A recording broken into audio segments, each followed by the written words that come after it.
In my opinion, humans are entirely made up of other people's influence.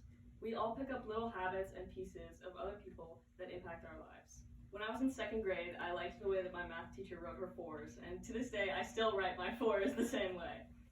Other people have such a big impact on our lives, sometimes without us realizing it. I'm Adison, I'm 16, and I live in Raleigh with my parents and my older brother. I was born here and I've lived in the same house my entire life. My brother's 18 and studies aerospace engineering at NC State University. My mom is from Spokane, Washington, and she teaches Pilates. And my dad is from High Point in North Carolina, and he owns a pest control company. My family has shaped who I am as a person today. Everyone tells me that I look exactly like my mom. I think I have a lot of her personality too. We're both very, very emotional people. Neither of us really stop at stop signs, but she's influenced me more than that. Growing up, watching my mom being one of the kindest people that I knew affected me more than I realized. Because of her, I try to be nice to everyone that I meet and do small favors just because you can. She's always taught me to always be nice, because you never know what's going on in somebody else's life. I'll always be thankful to have such a loving and patient mom who always listens to me explain the plot of a book that I'm reading, even though it takes me a really long time. And she always makes me feel better when I'm upset about something. I couldn't have asked for better growing up. And my dad. My dad inspired my love for music and food.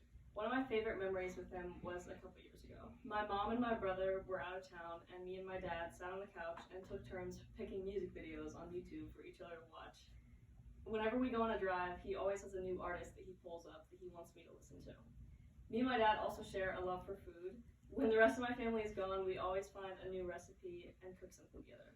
When we went to New York, he wrote an entire email to me with restaurant options for me to go through, and that was some of the best food that I've ever had. Those restaurants were so good. I'll never forget the little things that he does for me. I cried when he gave me flowers on my birthday. Even though me and my parents can sometimes disagree, at the end of the day, I couldn't ask for better, and I'm so thankful for them. And then my brother. Growing up with an older brother and no other siblings was not always the best. For most of our childhood, we didn't get along very well. He definitely did not like me. I honestly don't blame him. I was a very stereotypical, annoying sister. I always wanted to be around him. I always wanted to be around his friends. I always wanted to hang out with him. But as I got older and I stopped bothering him all the time, we got closer. I love when he knocks on my door at 2 a.m. and just walks in and looks around and picks up all my stuff and asks me what it is, and we just kind of chill. We do most of our bonding late at night for some reason. Sometimes I miss the times when I wasn't able to drive and he had to take me everywhere. I'd force him to take me to the bookstore at 10 p.m. or go get milkshakes in the middle of the night.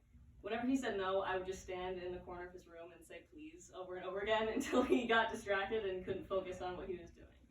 Now that he's in college and I work late at nights, we only see each other after our parents have gone to bed. And we just catch up on our life and then we go to sleep. He taught me how to tie my shoes when I was little and then how to back out of our driveway when I got older. He's one of my favorite people in the world and I don't know what I'd do without him. My family is just a small portion of the people around me who have given me a little piece of myself and who I am today. Humans wouldn't be humans without the people around them, and I think that God intended us to depend on each other and love each other as much as we can, because you never know how much you'll impact someone.